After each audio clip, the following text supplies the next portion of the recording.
So today I want to talk about the Dungeon Master player character versus a traditional NPC. It's pretty much a consensus amongst most Dungeon Masters that having your own player character is a big mistake. It can be quite tempting because you put so much time and effort into the world and running the game, and you are often one of the most involved people. And sometimes you feel like, well, why shouldn't I be able to do that? But it never seems to work out too well.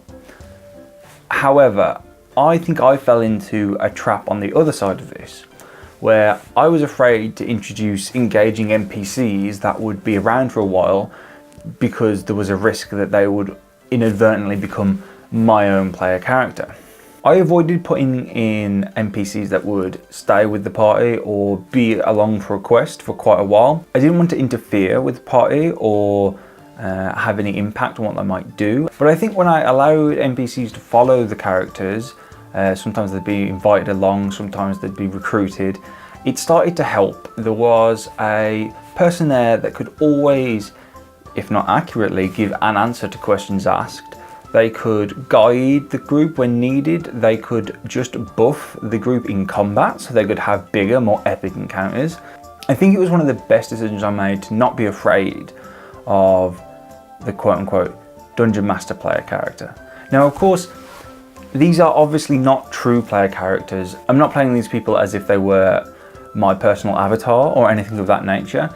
They're just a helping hand. I mean, something as simple as providing the party with a cleric can drastically change the outcome of a lot of battles. And I think there's something to be said for, we'll let the party work with its own dynamics, but a bit of healing can certainly help take the pressure off every now and again.